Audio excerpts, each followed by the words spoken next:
Hi guys, welcome back to my channel. This video today is about me showing you guys how I put together my number one mosaic. Let's get started.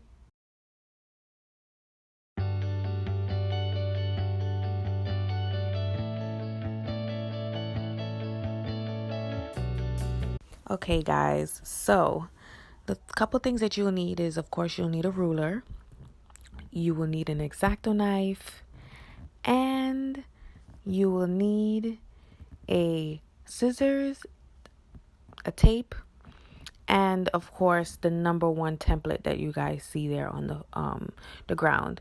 Now what I'm gonna do is I'm going to put my email address in the description box. If you need the number one template, please let me know. And you will need foam board. So I got my foam board from Dollar Tree. So and I got a couple of pieces that I felt like I would need.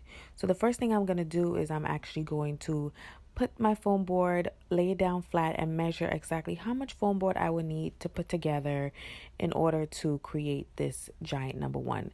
Now the number one is about 5 feet tall. So once I've actually determined how much I need in terms of to match up to the size of that number one, I'm going to tape it down.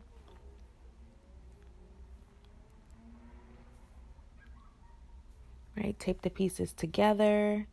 Make sure that, all the corners and everything is aligned. So I do it to one side.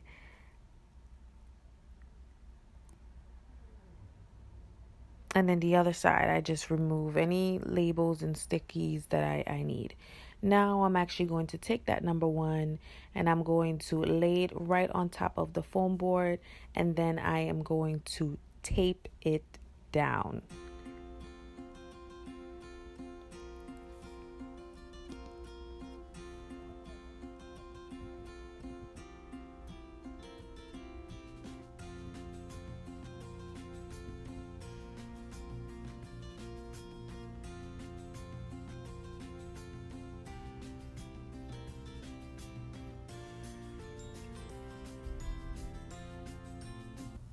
You want to make sure that you tape it down really, really nice, so that way, it's nice and neat. Based on the template, you may find yourself a little bit of a bubble, but that's not a big deal. The number one will still come out really nice and neat.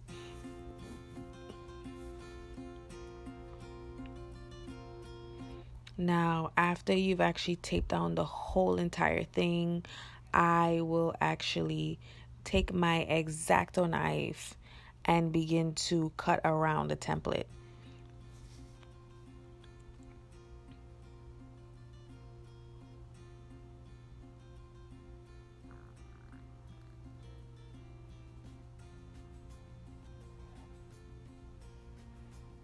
Okay, and sometimes I may go through the cut a couple times so that way I can, actually get the sides off if I don't get the cut right away.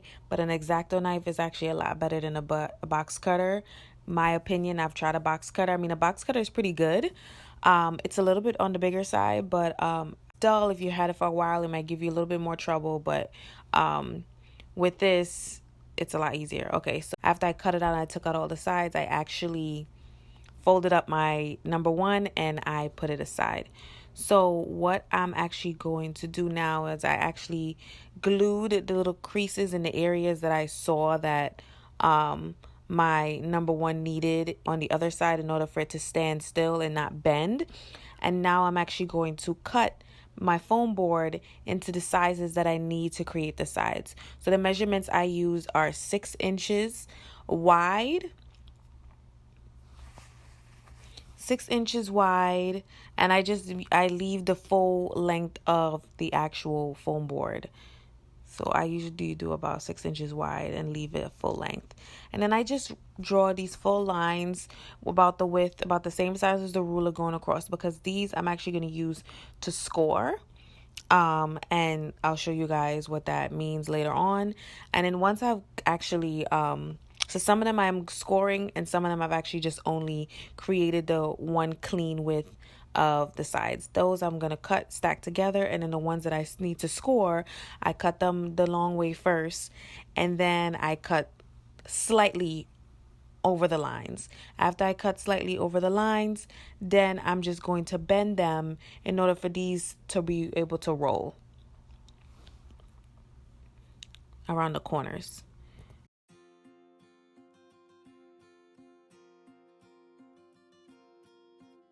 So now I'm actually going to take that same, like the straight leg, the straight ones, the ones that are not scored, and I'm going to take them and I'm going to actually start to glue them on the sides of my number one.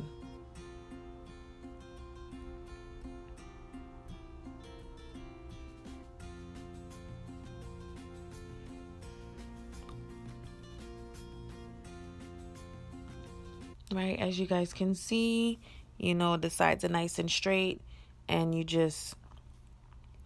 glue it in the middle and you connect them, and then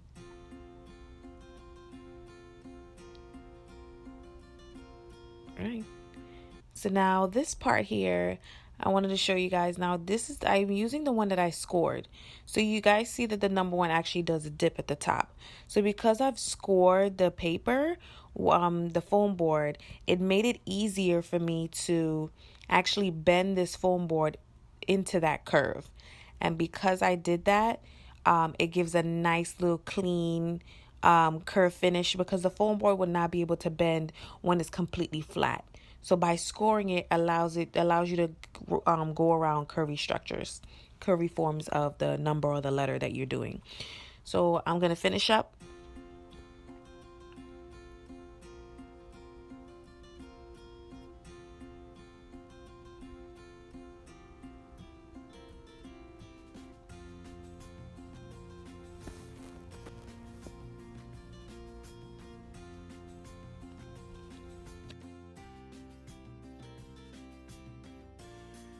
There you have it. This is my full number one completed foam board structure, right? All you needed is the template, the backing, the template, the foam board, a ruler, X-Acto knife, and a hot glue gun. That is all you need in order to complete this. And this is the finished product. Now, next video, I'm actually going to show you guys how I do balloons. But so far, this is what the complete number one looked like. I hope you guys enjoyed this video. Please like, comment, and subscribe. You guys are awesome. Hit that notification bell to get notifications anytime I post a video. Love you guys. Bye-bye.